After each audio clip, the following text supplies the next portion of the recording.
Meet the editors. Good evening. പ്രതിദിന വാർത്താ വിശകലന പരിപാടി മീറ്റ് ദി എഡിറ്റേഴ്സ് ആരംഭിക്കുന്നു. എല്ലാ പ്രേക്ഷകർക്കും സ്വാഗതം. സംസ്ഥാനങ്ങൾക്കുള്ള നികുതി വിഹിതം കുറയ്ക്കാൻ പ്രധാനമന്ത്രി നരേന്ദ്രമോദി രഹസ്യമായി ഇടപെട്ടുവെന്ന് നീതി ആയോഗ് സിഇഒ. നരേന്ദ്രമോദി നേരിട്ട് ധനകാര്യ കമ്മീഷനിൽ സമ്മർദ്ദം ചെലുത്തി. പ്രധാനമന്ത്രിയുടെ ഓഫീസിൽ ജോയിന്റ് സെക്രട്ടറിയായിരിക്കെയാണ് ഇതിന് ചുക്കാൻ പിടിച്ചതെന്നും BVR സുബ്രഹ്മണ്യൻ. കേരളം ഉന്നയിക്കുന്ന ധനകാര്യ വിഷയങ്ങൾ ശരിയെന്ന് തെളിയിക്കുന്നതാണ് വെളിപ്പെടുത്തലെന്ന് ധനമന്ത്രി KN ബാലഗോപാൽ പ്രതികരിച്ചു. Report. Finance Ministry was hell bent on not going beyond 23. That's it. 2 lakh crores was the loss to the central government, at least as far as fiscal devolution was concerned. And actually the budget was written in 2 days that year. 2 days. Because this recommendation was accepted so late. And everything was written at that time. It had become Niti Aayog by then. In a conference room in Planning Commission, Niti Aayog, 4 of us sat and actually recast the entire. Financing reporting in India എന്ന സെമിനാറിലായിരുന്നു NITI Aayog CEO BVR സുബ്രഹ്മണ്യത്തിന്റെ വെളിപ്പെടുത്തൽ. 2014 അധികാരത്തിലെത്തിയതിനു പിന്നാലെയായിരുന്നു പ്രധാനമന്ത്രിയായ നരേന്ദ്രമോദിയുടെ ഇടപെടൽ. നികുതി വിഹിതത്തിൽ സ്വതന്ത്ര തീരുമാനമെടുക്കാനുള്ള അധികാരം ധനകാര്യ കമ്മീഷനുണ്ട്. എന്നാൽ ഇത് മറികടന്ന് പ്രധാനമന്ത്രി നരേന്ദ്രമോദി നേരിട്ടിടപെട്ടു. പ്രധാനമന്ത്രിയുടെ ഓഫീസിലെ ജോയിന്റ് സെക്രട്ടറി ആയിരിക്കെ താൻ ഇതിന് ഇടനിലക്കാരനായി. 42% കേന്ദ്ര നികുതി വിഹിതം സംസ്ഥാനങ്ങൾക്ക് നൽകണമെന്നായിരുന്നു ധനകാര്യ കമ്മീഷന്റെ ശുപാർശ. എന്നാൽ ഇത് 33% വെട്ടിക്കുറച്ചു. ധനകാര്യ കമ്മീഷന്റെ നികുതി വിഹിതം സംബന്ധിച്ച ശുപാർശകളെ സ്വാഗതം ചെയ്യുന്നുവെന്നായിരുന്നു പ്രധാനമന്ത്രി പാർലമെന്റിൽ പറഞ്ഞത്. എന്നാൽ സത്യത്തെ മറച്ചുപിടിക്കാനുള്ള ആവരണങ്ങളാക്കി ബജറ്റിനെ നരേന്ദ്രമോദി മാറ്റി. ക്ഷേമ പദ്ധതികൾക്കുള്ള പണവും കേന്ദ്ര സർക്കാർ ആദ്യ ബജറ്റിൽ തന്നെ വെട്ടിക്കുറച്ചു എന്നുമാണ് നീതി ആയോഗ് സിഇഒയുടെ വെളിപ്പെടുത്തൽ. നികുതി വിഹിതം വെട്ടിക്കുറച്ചതിൽ കേരളം ഉൾപ്പെടെയുള്ള സംസ്ഥാനങ്ങൾ നിരന്തരം പ്രതിഷേധമുയർത്തുകയാണ്. ഇതിനു പിന്നാലെയാണ് BVR സുബ്രഹ്മണ്യം ഇക്കാര്യം വെളിപ്പെടുത്തിയത്. അധികാര കേന്ദ്രീകരണവും സമ്പൂർണ്ണ നിയന്ത്രണവുമാണ് രാജ്യത്ത് സംഭവിക്കുന്നത് എന്നായിരുന്നു കോൺഗ്രസിന്റെ കുറ്റപ്പെടുത്തൽ. ഇത് ഇന്ത്യയുടെ ഫെഡറലിസത്തെ തകർക്കാനുള്ള ശ്രമമാണെന്നും കോൺഗ്രസ് വക്താവ് ജയറാം രമേശ് പ്രതികരിച്ചു. National desk reporter. ഫണ്ട് വെട്ടിയോ എന്നാണ് ചോദ്യം.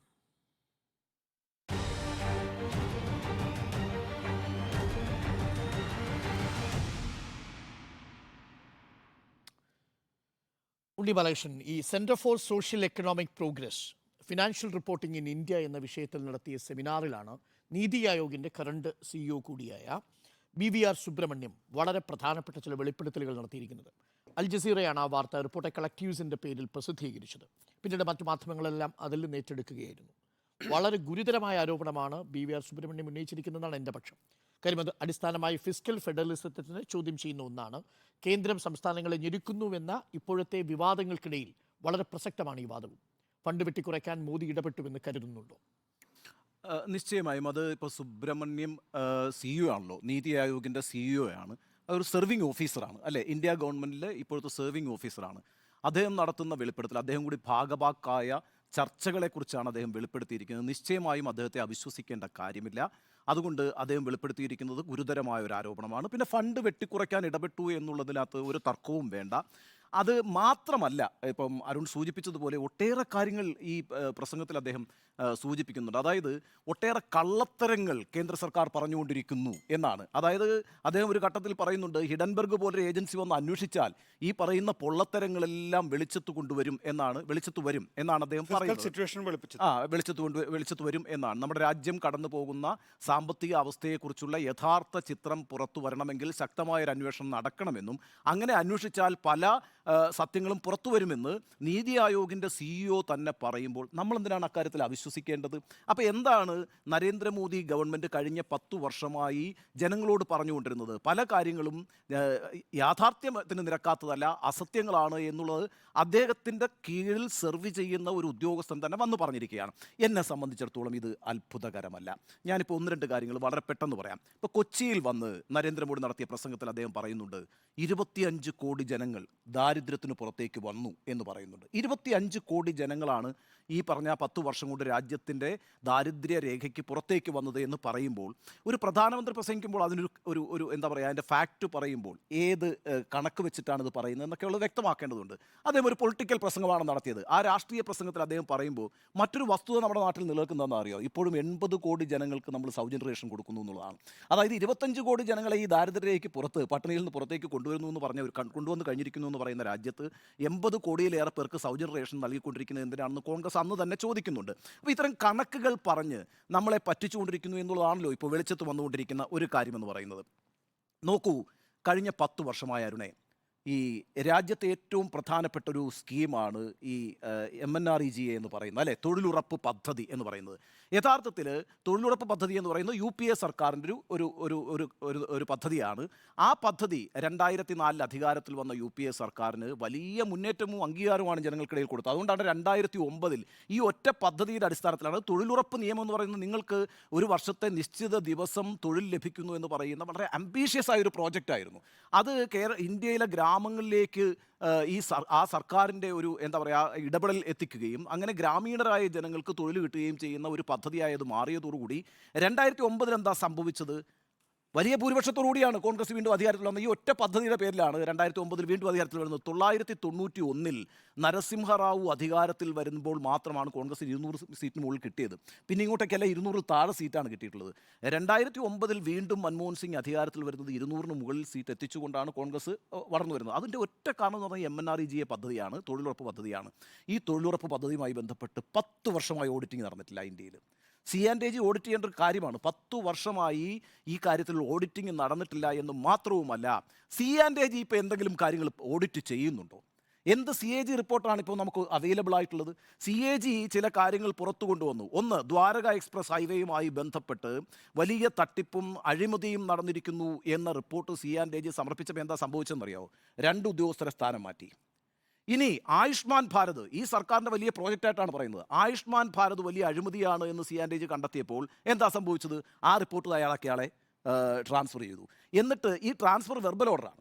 എന്നിട്ട് പറയുകയോട് ചെയ്യുന്നുണ്ട്, ഇനിയൊരു കാര്യവും ഫീൽഡിൽ പോയി നിങ്ങൾ അന്വേഷിക്കേണ്ട. കേന്ദ്ര സർക്കാരിൻ്റെ പദ്ധതികൾ ഇപ്പോൾ ഓഡിറ്റ് ചെയ്യപ്പെടുന്നില്ല. എന്തുകൊണ്ട് ഓഡിറ്റ് ചെയ്യപ്പെടുന്നില്ല?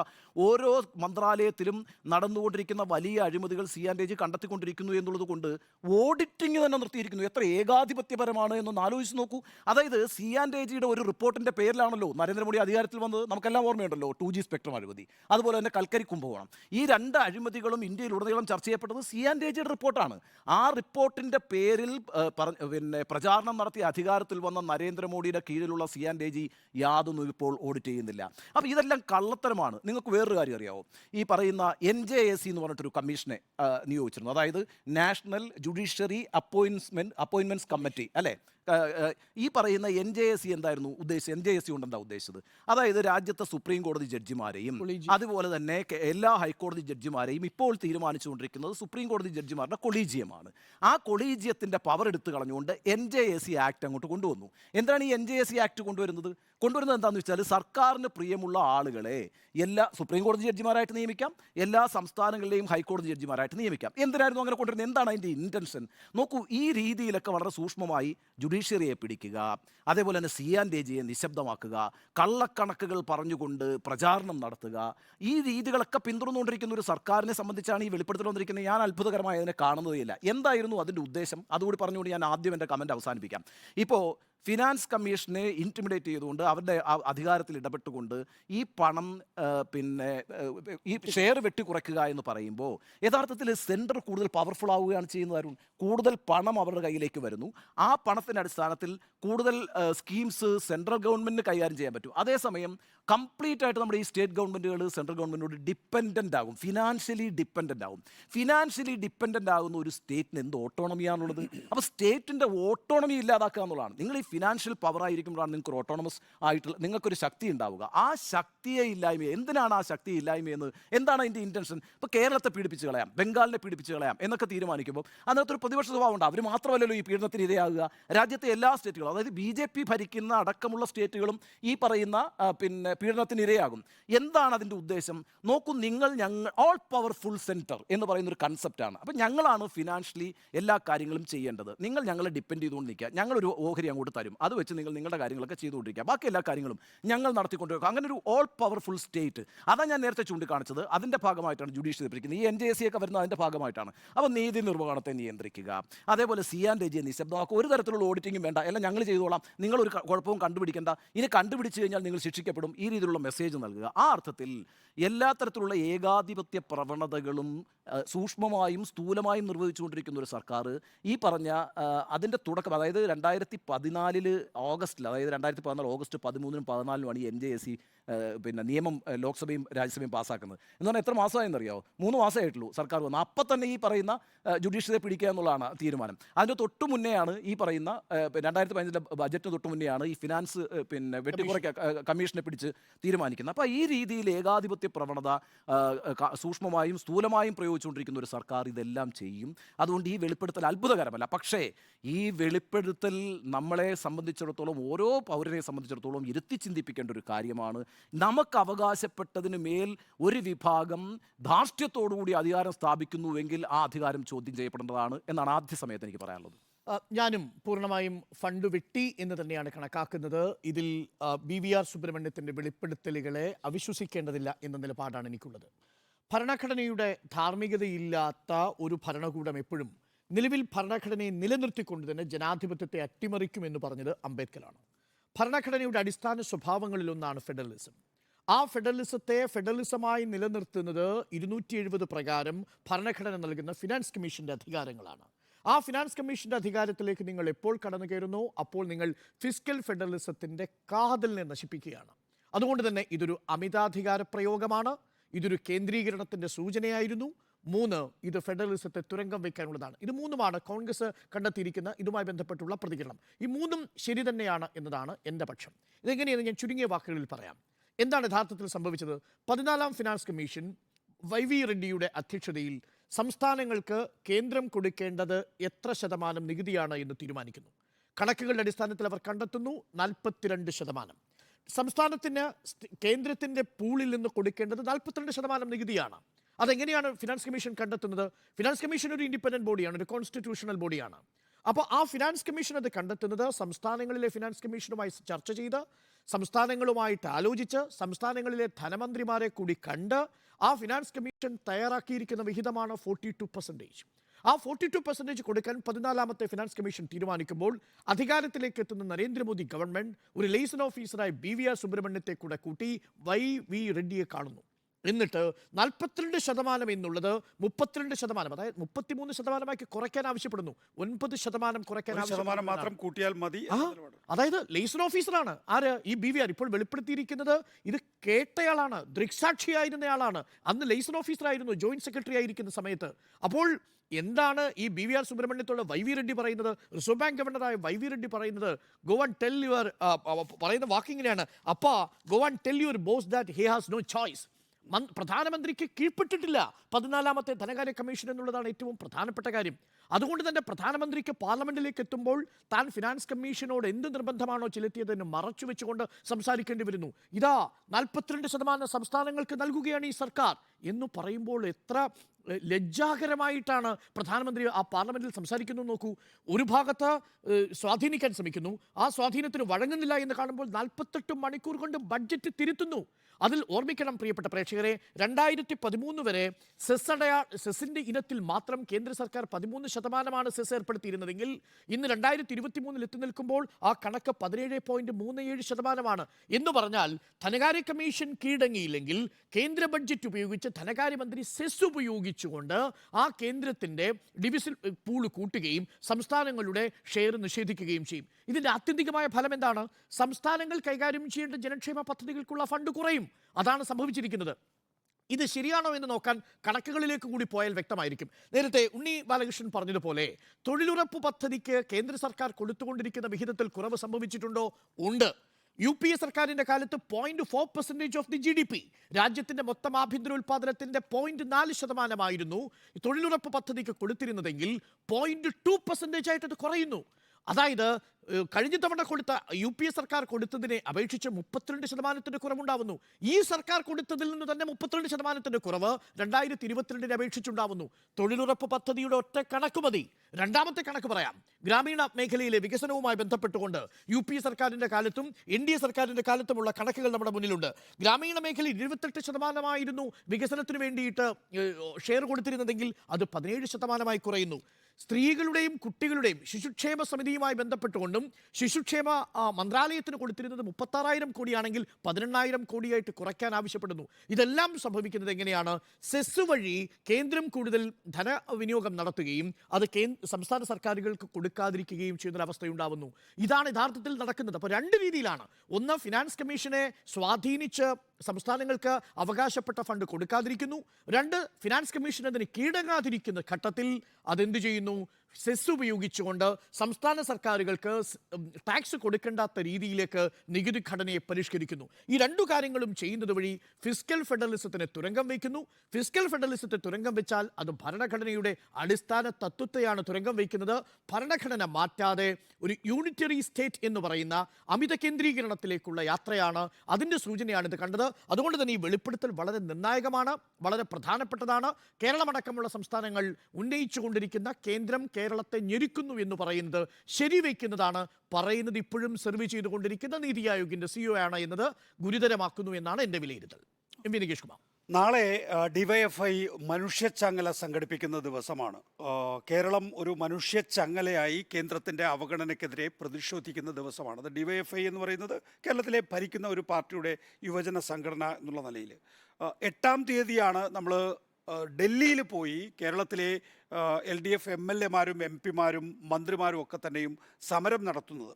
നോക്കൂ, നമ്മൾ 131-ാം ഭരണഘടന അനുച്ഛേദം ഉപയോഗിച്ച് കേന്ദ്ര സർക്കാരിനെതിരായിട്ടുള്ള ഈ വാദം ഉന്നയിക്കാൻ വേണ്ടി സുപ്രീം കോടതിയിൽ പോയിട്ടുള്ള ഒരു ഘട്ടത്തിലാണ് ഇപ്പോൾ വളരെ സുപ്രധാനമായ, നിങ്ങളതിൻ്റെ വിശദാംശങ്ങൾ പറഞ്ഞതുകൊണ്ട് ഞാൻ അതിൻ്റെ വിശദാംശങ്ങളിലേക്ക് പോകുന്നില്ല, BVR സുബ്രഹ്മണ്യൻ എന്ന അന്നത്തെ ജോയിൻറ്റ് സെക്രട്ടറി, ഇപ്പോഴത്തെ നീതി ആയോഗിൻ്റെ CEO ഒരു വെളിപ്പെടുത്തൽ നടത്തുന്നത്. ആ വെളിപ്പെടുത്തൽ പലതരത്തിൽ പ്രാധാന്യമുള്ളതാണ്.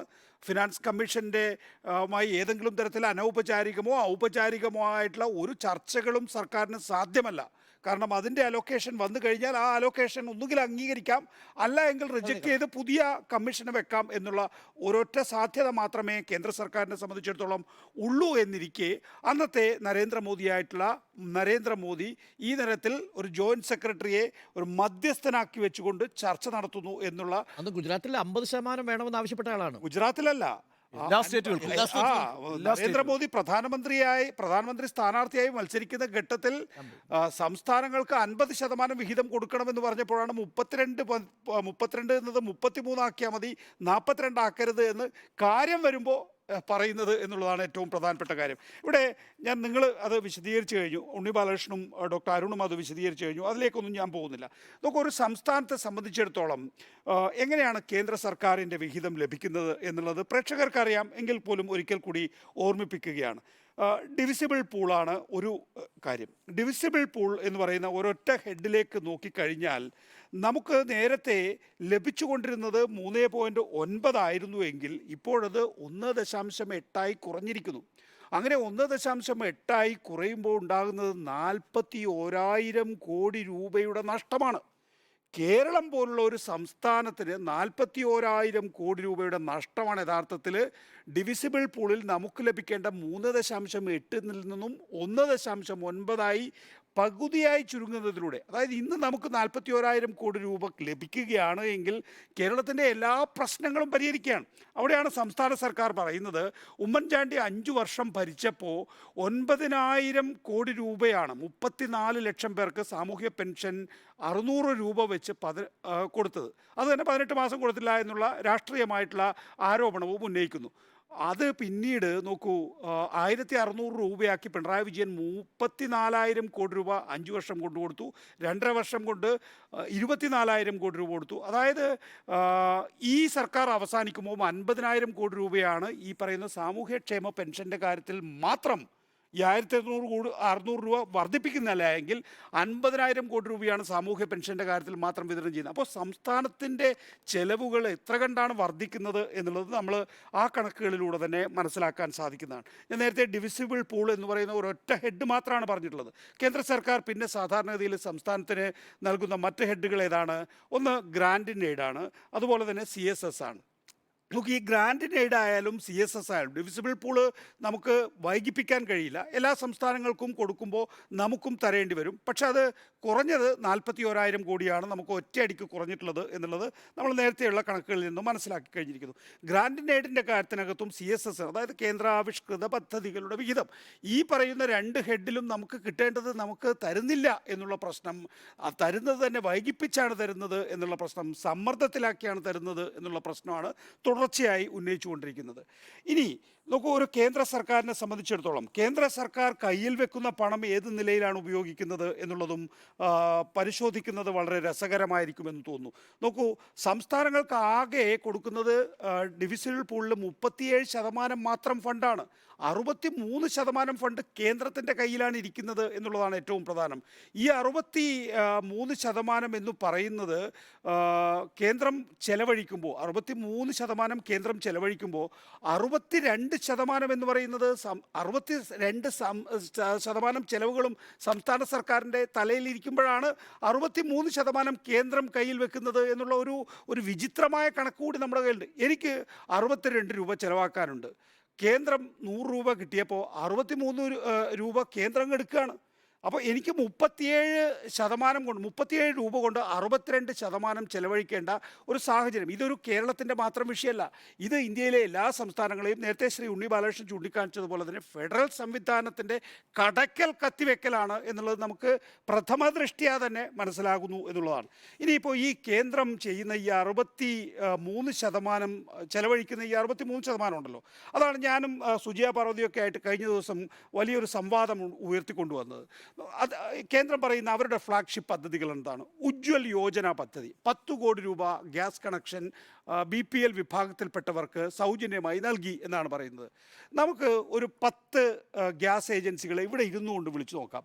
എത്ര പേർക്ക് കേരളത്തിലുള്ളവർക്ക് എത്ര പേർക്ക് കൊടുക്കുന്നുണ്ടാകുമെന്ന്. കേരളത്തിൽ ഇപ്പോൾ കേന്ദ്രത്തിൻ്റെ അവകാശവാദം എന്താണ്? 10 കോടി ഉജ്ജ്വൽ യോജന ഗ്യാസ് പദ്ധതികൾ ഇന്ത്യയിലാകെ കൊടുക്കുന്നുണ്ട്. കേരളത്തിൽ എത്ര പേർക്ക് കിട്ടുന്നുണ്ട്? നമുക്ക് ആനുപാതികമായി കിട്ടുന്നുണ്ടോ എന്നാണ് എൻ്റെ ചോദ്യം. ആനുപാതികമായി കിട്ടുന്നുണ്ടോയെങ്കിൽ നമുക്കൊരു 10 ഏജൻസികളെ റാൻഡമായി എടുത്തുകൊണ്ട് നമുക്ക് പരിശോധിച്ചാൽ ആനുപാതികമായി നമുക്ക് കിട്ടുന്നില്ല എന്ന് ഉറപ്പിച്ച് പറയാൻ സാധിക്കും. 1. 2, കക്കൂസിന് 50 ലക്ഷമോ എത്രയാ കോടി കൊടുക്കുന്നത്? കേരളത്തിൽ എവിടെയെങ്കിലും ഉണ്ണി ബാലകൃഷ്ണൻ അറിയാമോ ഒരാൾക്ക് കക്കൂസ് പദ്ധതിയിൽ ഒരാൾക്ക് കക്കൂസ് കിട്ടി എന്നുള്ളത്? നോക്കൂ, ഇത് ഉത്തരേന്ത്യൻ പ്രൊജക്റ്റാണെന്നാണ് പറയുന്നത്. ഉത്തരേന്ത്യൻ പ്രൊജക്റ്റ് എന്ന് പറഞ്ഞാൽ അവിടെ ഒരു വീടിന് ഒരു കേന്ദ്ര ഗവൺമെൻറ് കൊടുക്കുന്നത് 40,000 രൂപയാണ്. ഒരു വീടിന് 40,000 രൂപയാണ്. അപ്പോൾ ഒരു കക്കൂസിന് കൊടുക്കുന്ന ആ കക്കൂസിൻ്റെ അവസ്ഥ എന്തായിരിക്കും എന്നുള്ള കാര്യം നമുക്കറിയാമല്ലോ. അപ്പോൾ ഇത്തരം പദ്ധതികളിലൂടെ ചെലവഴിക്കുന്ന തുക യഥാർത്ഥത്തിൽ എവിടെ പോകുന്നു എന്നറിയാൻ ഉണ്ണി നേരത്തെ ചൂണ്ടിക്കാണിച്ച ഏറ്റവും പ്രസക്തമായ പോയിന്റ്, അതായത് ഇവിടെ ഒന്നും തന്നെ ഒരു CAG പരിശോധനയില്ല. ഉണ്ണി ബാലകൃഷ്ണൻ വ്യക്തമായി പറഞ്ഞതുപോലെ തന്നെ എങ്ങനെയാണ് 2013-2014 കാലഘട്ടത്തിൽ മൻമോഹൻ സിംഗ് മാറി നരേന്ദ്രമോദി വന്നത് എന്ന ചോദ്യത്തിന് നമുക്ക് 2-3 ഉത്തരങ്ങളുണ്ട്. ഒന്ന് CAG ആണ്. കൽക്കരി കുംഭകോണം ആയിക്കൊള്ളട്ടെ, അതുപോലെ തന്നെ 2G സ്പെക്ട്രം ആയിക്കൊള്ളട്ടെ, ഈ CAGയെ ഉപയോഗിച്ചുകൊണ്ടാണ്, ആ പ്ലാറ്റ്ഫോമിൽ നിന്നുകൊണ്ടാണ് വന്നത്. 2 മാധ്യമങ്ങളാണ് അല്ലേ? മാധ്യമ സ്വാതന്ത്ര്യം പൂർണ്ണമായി ഉപയോഗിച്ചുകൊണ്ടാണ് മൻമോഹൻ സിംഗിനെ മാറ്റി നരേന്ദ്രമോദി. CAG ഇല്ലാത്തതുപോലെ, മാധ്യമങ്ങളില്ലാത്തതുപോലെ, ജുഡീഷ്യറിയെ ദുർബലമാക്കിയതുപോലെ നമ്മുടെ 2014 മുതലുള്ള ചരിത്രം വേറെയാണ്. അത് നമ്മൾ പോയാൽ ഇപ്പോൾ എവിടെ എത്തില്ല. നേരത്തെ ഞാൻ ഉജ്ജ്വല കക്കൂസിൻ്റെ കാര്യം പറഞ്ഞു. ഗംഗാ ശുചീകരണം അതും ഒരു ഉത്തരേന്ത്യൻ പ്രൊജക്റ്റാണല്ലോ. കർഷകർക്ക് കൊടുക്കുന്ന 2.7 ലക്ഷം കോടി രൂപയുടെ പദ്ധതി 6,000 രൂപ വെച്ച് ഇവിടെയൊക്കെ കേരളത്തിനെതിരെ. അപ്പോൾ മൊത്തം ചെലവഴിക്കുന്ന 63% തുകയിൽ നിന്ന് യഥാർത്ഥത്തിൽ കേരളം പോലുള്ള ദക്ഷിണേന്ത്യൻ സംസ്ഥാനങ്ങൾക്ക് ഒന്നുമില്ല. കേന്ദ്രം ഉപയോഗിച്ചാൽ തന്നെയും അത് സംസ്ഥാനങ്ങളിലാണല്ലോ ഉപയോഗിക്കേണ്ടത്. അത് സംസ്ഥാനങ്ങളിൽ ഉപയോഗിക്കുന്നില്ല, അല്ലെങ്കിൽ എല്ലാ സംസ്ഥാനങ്ങളിലും ആനുപാതികമായി ഉപയോഗിക്കുന്നില്ല. അത്തരം പദ്ധതികളല്ല കിട്ടുന്നത് എന്നുള്ളതാണ്. അപ്പോൾ ഇതിനകത്ത് ഞാൻ ഇങ്ങനെ വൈൻഡപ്പ് ചെയ്യാം. അതായത് എനിക്ക് കുറച്ചുകൂടി കൂടുതൽ നമുക്ക് ചർച്ചകളുടെ സമയത്ത് കൊണ്ടുപോയിക്കാം എന്ന് വെച്ചാൽ ഒരു കേരള വിരുദ്ധ എന്നുള്ള നിലയിൽ, ഒരു ഫെഡറൽ വിരുദ്ധ എന്നുള്ള നിലയിലാണ് കേന്ദ്ര സർക്കാർ മുന്നോട്ട് പോകുന്നത്. ശരി സുജയ. ഇക്കാര്യത്തിൽ BVR സുബ്രഹ്മണ്യം നടത്തിയ വെളിപ്പെടുത്തലുകളെക്കുറിച്ചൊക്കെ വളരെ വിശദമായി തന്നെ ഇവിടെ പറഞ്ഞു പോയതുകൊണ്ട് വീണ്ടും അത് ആവർത്തിക്കേണ്ടതില്ല എന്ന് ഞാൻ കരുതുന്നു. ഇക്കാര്യത്തിൽ റിപ്പോർട്ടേഴ്സ് കളക്റ്റീവിൻ്റെ ഇതിനെ കോട്ട് ചെയ്തുകൊണ്ടാണല്ലോ നമ്മൾ ഈ ചോദ്യം ഉന്നയിച്ചിരിക്കുന്നത്. ഫണ്ട് വെട്ടിയോ എന്ന ചോദ്യത്തിന് ഫണ്ട് വെട്ടിയിട്ടില്ല. കാരണം അതിൽ BVR സുബ്രഹ്മണ്യം തന്നെ വളരെ കൃത്യമായി പറഞ്ഞിട്ടുണ്ട്. ഈ 42ലേക്കാക്കാനുള്ള തീരുമാനം തന്നെയാണ് നടപ്പായത്. നരേന്ദ്രമോദി പറഞ്ഞതുപോലെയാണെങ്കിൽ 33-ൽ അത് സീൽ ചെയ്യണമായിരുന്നു. 32-ൽ നിന്നും 42 ഉയർത്തുകയാണ് ചെയ്തത്. അതുകൊണ്ട് തന്നെ അവിടെ ഫണ്ട് വെട്ടിക്കുറച്ചു എന്നൊരു പ്രസ്താവന അദ്ദേഹം നടത്തിയിട്ടില്ല. BVR സുബ്രഹ്മണ്യത്തെയാണ് ഞാൻ കോട്ട് ചെയ്യുന്നത്. അദ്ദേഹം അത് കൃത്യമായി തന്നെ പറഞ്ഞിട്ടുണ്ട്. നടപ്പായത് 42% എന്ന് പറയുന്ന ഫിനാൻഷ്യൽ കമ്മീഷന്റെ തീരുമാനം തന്നെയാണ്. ഇന്ന് മല്ലികാർജ്ജുൻ ഖാർഗെ കോൺഗ്രസിന്റെ ദേശീയ അധ്യക്ഷൻ പറയുന്നു, പ്രധാനമന്ത്രിയുടെ ടീം ഇന്ത്യ എന്ന് പറയുന്ന ആ വാചകം ഉപയോഗിക്കുന്നത്, അതുപോലെ തന്നെ കോഓപ്പറേറ്റീവ് ഫെഡറലിസം, അത് empty സ്ലോഗൻസ് ആണ് എന്ന് മല്ലികാർജ്ജുൻ ഖർഗെ പറഞ്ഞു വെക്കുന്നു. അതുതന്നെയാണ് ഇവിടെ ഇതുവരെ വന്ന സംഭാഷണത്തിൽ നിന്നും എനിക്ക് മനസ്സിലായത്. അതുമായി ചേർന്ന് നിൽക്കുന്ന വാദങ്ങളാണ് നിങ്ങൾ 3 പേരും ഉന്നയിച്ചത്. ഇപ്പോൾ ഇവിടുത്തെ ചർച്ചാ വിഷയം അല്ലെങ്കിൽ വാർത്തയുടെ സെന്റർ പോയിന്റ് എന്ന് പറയുന്ന ആ figure present CEO and then PMO official BVR സുബ്രഹ്മണ്യമാണ്. BVR സുബ്രഹ്മണ്യത്തെ കുറിച്ച് കൂടി പറഞ്ഞു പോകണമെന്ന് ഞാൻ കരുതുന്നു. 2014 ഡിസംബറിൽ നടന്ന ഒരു സംഭാഷണത്തെക്കുറിച്ചാണ് 14ാമത്തെ ഫിനാൻസ് കമ്മീഷന്റെ റെക്കമെൻഡേഷനെ എങ്ങനെയാണ് മാറ്റിമറിക്കാൻ ശ്രമിച്ചത് എന്നതിനെക്കുറിച്ചാണ് ഇവിടെ നിങ്ങൾ സംസാരിച്ചത്. ഇക്കാര്യത്തിൽ അതിനുശേഷം വന്ന ബജറ്റ്, അതായത് 2015-16 ആ ഫിനാൻഷ്യൽ ഇയറിലെ ബജറ്റിൽ സോഷ്യൽ വെൽഫെയർ സ്കീംസിനുള്ള തുക വെട്ടിക്കുറയ്ക്കുന്ന നീക്കം അവിടെ മുതൽ തുടങ്ങുന്നു എന്നതാണ് രണ്ടാമത്തെ ആരോപണം. ശരിയല്ലേ? അപ്പോൾ ആ 2 ആരോപണങ്ങൾ അവിടെ നിൽക്കട്ടെ.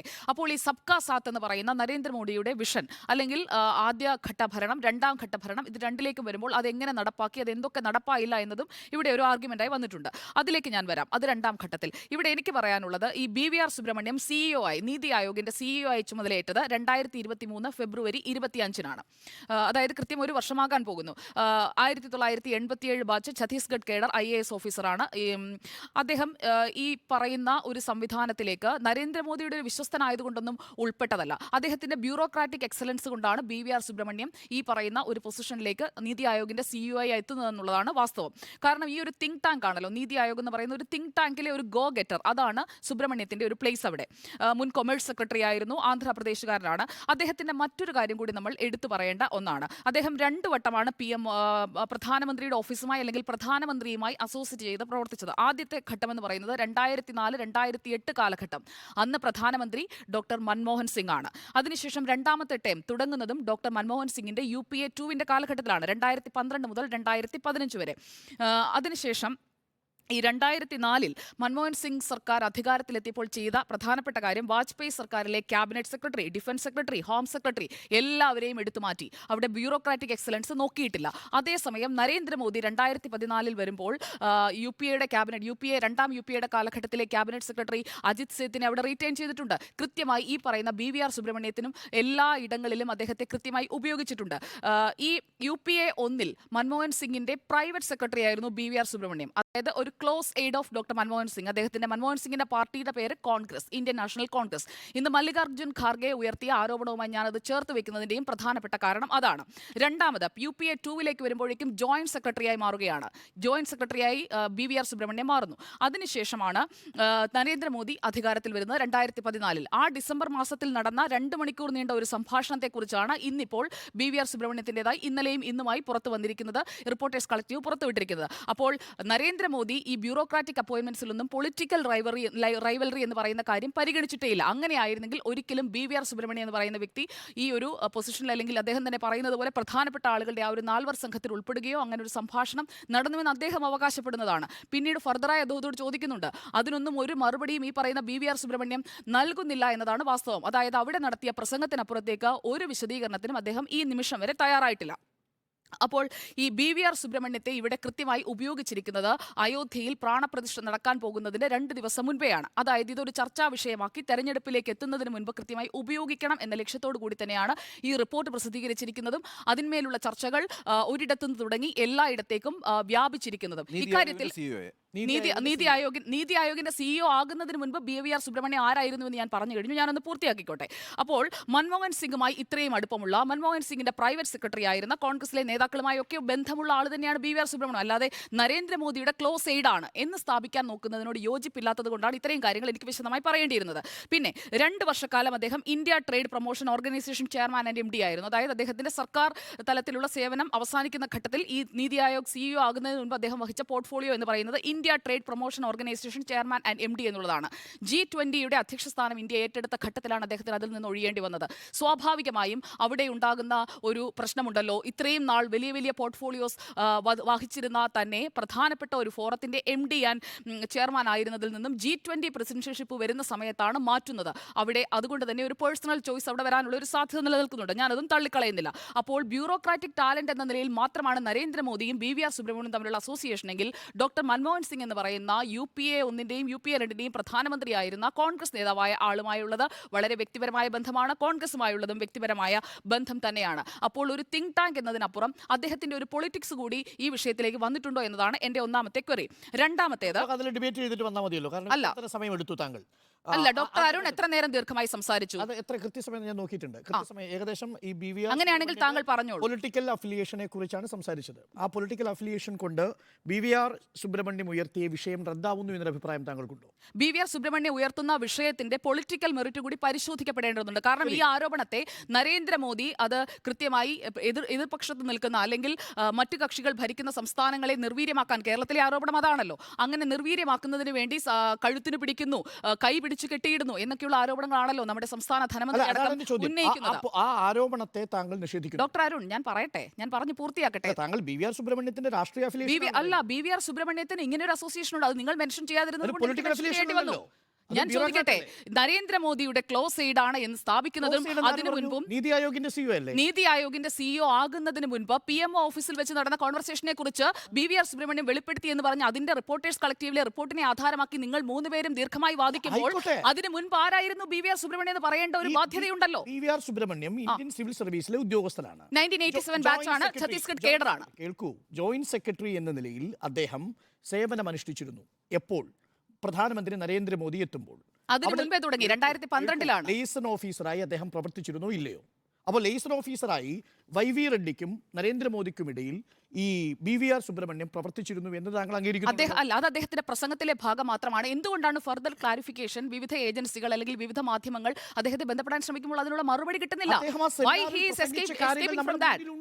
അല്ല, റിപ്പോർട്ടേഴ്സ് കളക്ടീവ് പ്രസിദ്ധീകരിച്ച അദ്ദേഹത്തിന്റെ പ്രസംഗത്തിന്റെ ഭാഗങ്ങൾ മാത്രമാണല്ലോ മുന്നിലുള്ളത്. അല്ല, യൂട്യൂബിൽ ഉണ്ടായിരുന്ന കണ്ടന്റ് ഉണ്ട്, നമ്മളടക്കം സംപ്രേഷണം. ഞാൻ ചോദിക്കട്ടെ, അത് ആ പ്രസംഗത്തിന്റെ ഭാഗമാണോ ഡോക്ടർ?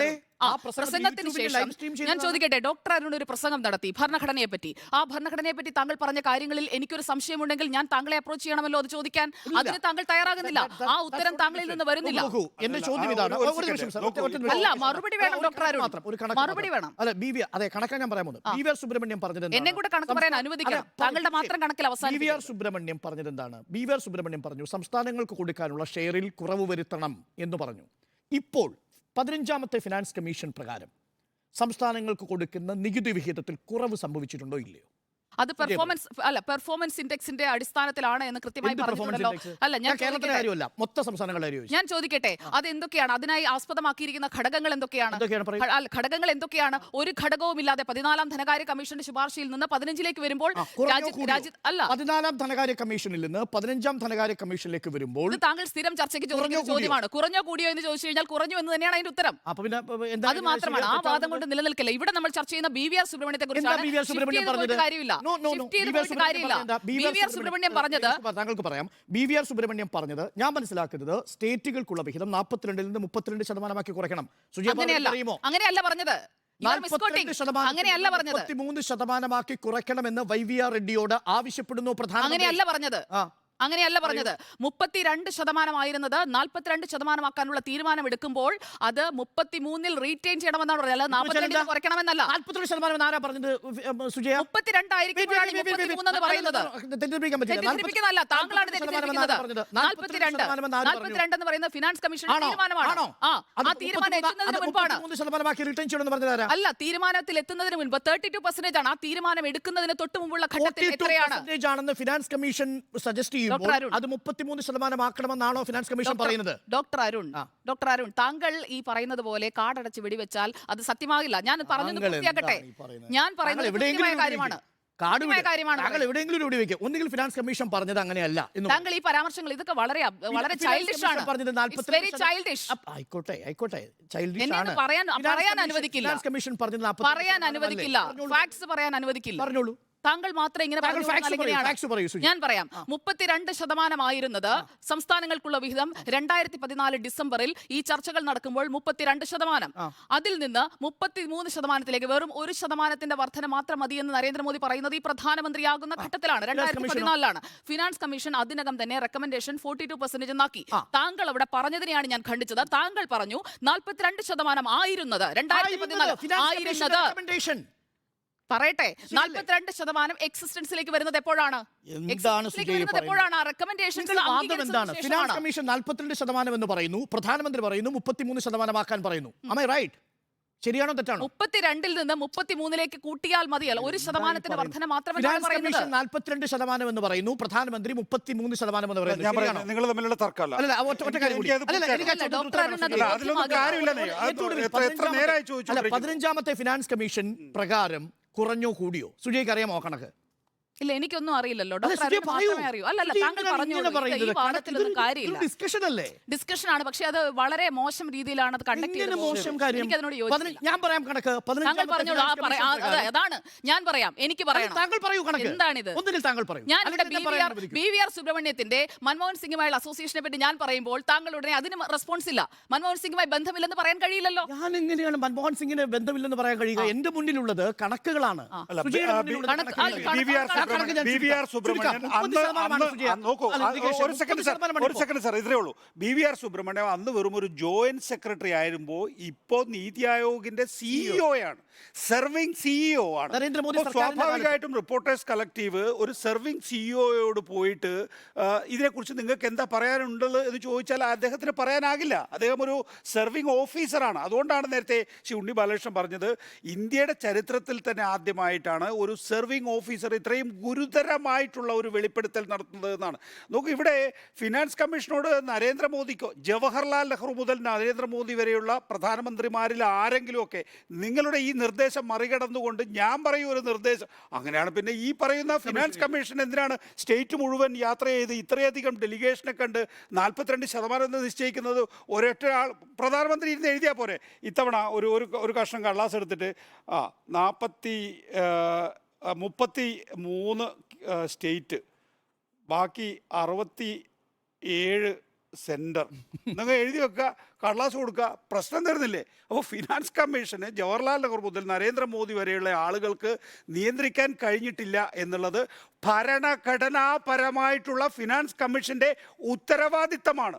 ആ ഉത്തരവാദിത്തം നിർവഹിക്കാനാണ് ഫിനാൻസ് കമ്മീഷൻ തയ്യാറായിട്ടുള്ളത് എന്നുള്ളതാണ്. നോക്ക്, ഇവിടെ വളരെ പ്രധാനപ്പെട്ട മറ്റൊരു കാര്യം, നമ്മളൊരു കേരള കോണ്ടെക്സ്റ്റിൽ ഈ വിഷയം ചർച്ച ചെയ്യും. അതെ, ഉന്നയിച്ച അത് ജസ്റ്റ് പറഞ്ഞു പോയതേ ഉള്ളൂ. അതിനകത്ത് ഇങ്ങനെയാണ് പറയുന്നത്, federal budgets are covered in layers and layers of attempt to cover the truth. എന്ന് വെച്ചാൽ കടം വെളിപ്പെടാതിരിക്കാൻ വേണ്ടി ഇതിനെ നമ്മൾ ലേയേഴ്സ് ആൻഡ് ലേയേഴ്സ് എന്ന് പറയുമ്പോൾ എന്താ പറയുക, പരമാവധി അറകളിലാക്കി അത് വെച്ചിരിക്കുന്നു എന്നുള്ളതാണ്. ഒരു ഹിൻഡൻബർഗ് വന്നാൽ ഈ പറയുന്ന കള്ളത്തരം പൊളിച്ചെടുക്കാൻ കഴിയും. ഇപ്പോൾ റിപ്പോർട്ടേഴ്സ് കളക്റ്റീവ് എന്താ പറഞ്ഞിരിക്കുന്നത്, അവർ കഴിഞ്ഞ 10 വർഷത്തെ ബജറ്റ് എടുത്ത് പരിശോധിച്ചുകൊണ്ടിരിക്കുകയാണെന്നുള്ളതാണ്. അതിൻ്റെയൊക്കെ എനിക്ക് തോന്നുന്നു ഫോളോ അപ്പ് റിപ്പോർട്ടുകൾ പുറത്തു വരുന്നു എന്നുള്ളതാണ്. അതാണ് ഞാൻ നേരത്തെ പറഞ്ഞത്. ചില പദ്ധതികളിൽ ഇപ്പോൾ CAGയുടെ കാര്യത്തിനകത്ത് ഈ CAGക്കൊന്നും ഈ തരത്തിലുള്ള പദ്ധതികളെ സംബന്ധിച്ച് പരിശോധന നടത്താൻ അനുവദിക്കാതിരിക്കുന്നത് തന്നെ ഈ പറയുന്ന ഈ ഫണ്ടുകളൊക്കെ എവിടെ പോകുന്നു എന്നുള്ളതാണ്. ഒരുപക്ഷെ ഇത്രയധികം സംസ്ഥാനങ്ങൾക്ക് സ്വന്തം ചെലവ് നടത്താൻ വേണ്ടി നൽകുന്ന ഈ പറയുന്ന 32% മുതൽ 42% വരെയുള്ള തുകയുണ്ടല്ലോ, ബാക്കി 64% തുക എവിടെ പോകുന്നു എന്നുള്ള ഒരു നികുതി കൊടുക്കുന്ന ആളെ സംബന്ധിച്ചിടത്തോളം നമുക്ക് ചോദിക്കാനില്ലേ? IMF പറയുന്നത് എന്താണ്?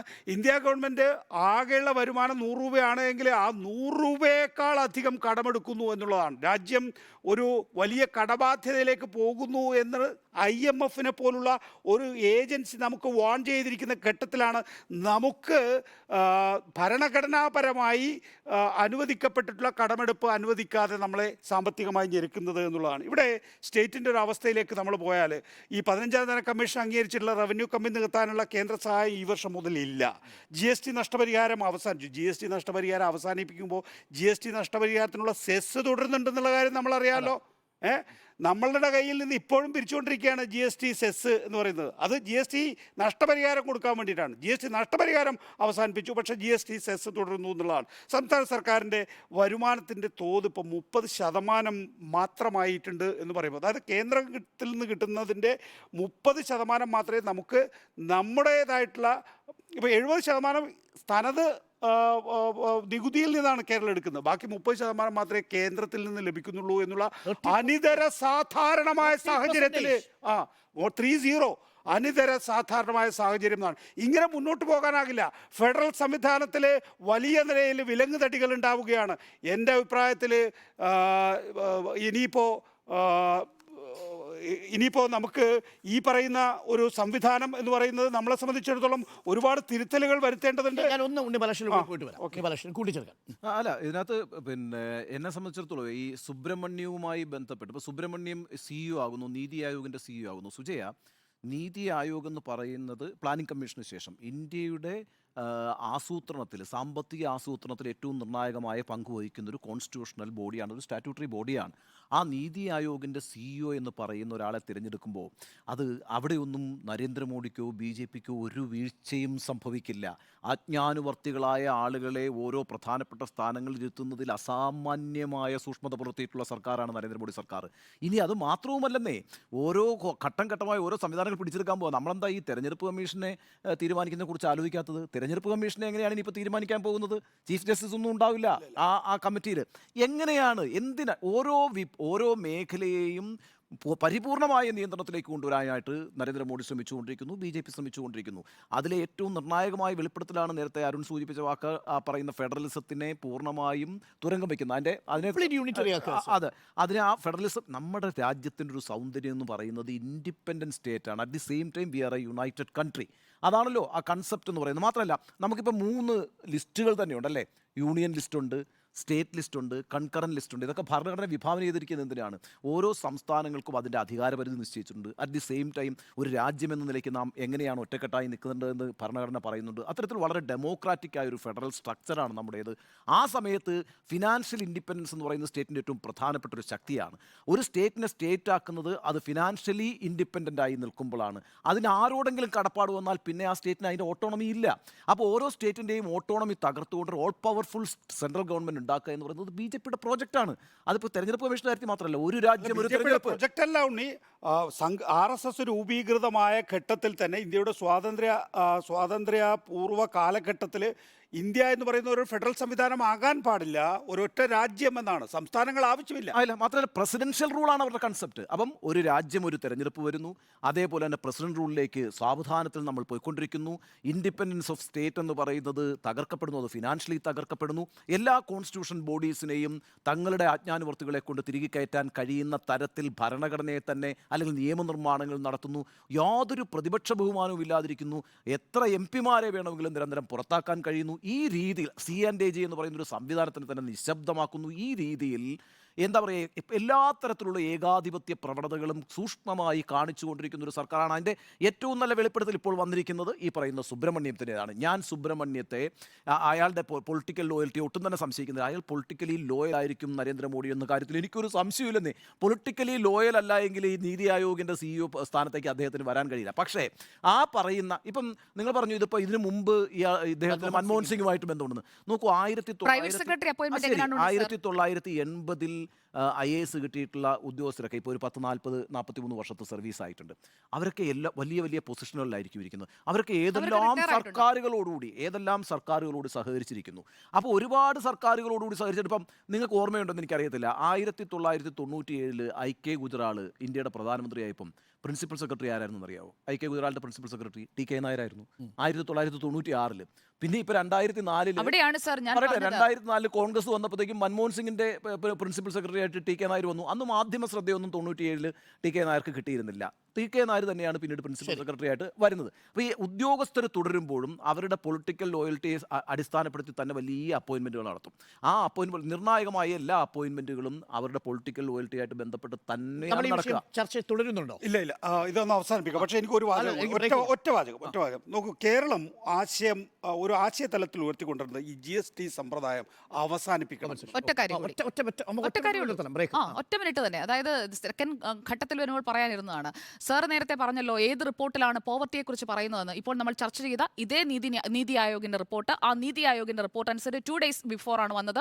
പബ്ലിക് ഡൊമൈനിൽ അവൈലബിൾ ആണ്, നിങ്ങൾക്കും ചെക്ക് ചെയ്യാം, വായിക്കാം.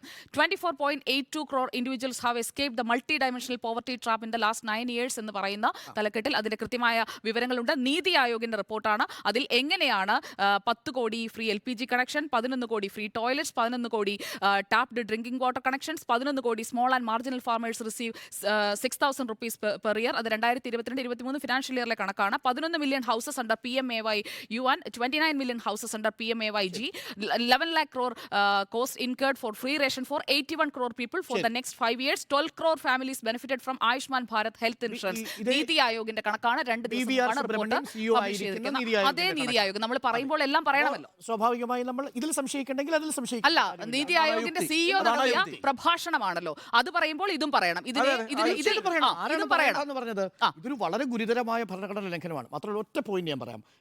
UPA സർക്കാരിന്റെ കാലത്ത് 10.43% സെസ്. ഇപ്പൊ എത്രയാണെന്നറിയാമോ? സെസ് 17.43. എന്താ കാര്യം എന്നറിയോ? സെസിന്റെ പോലും ഡിവിസിബിൾ പുളി വരില്ല. അതാണ് ഫിനാൻസ് കമ്മീഷനെ മറികടക്കുന്ന ബുദ്ധി. അതായത് നികുതി വർദ്ധിപ്പിക്കുന്നതിന് പകരം ഇപ്പോൾ സെസ്സാണ് ഓരോ ബജറ്റിലും ഫണ്ട് വെട്ടിയോ എന്ന ചോദ്യത്തിന് യെസ് എന്ന് 3, നോ എന്ന് 1.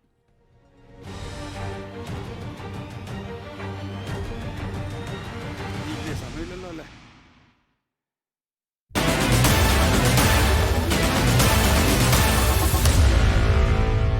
Meet the editors.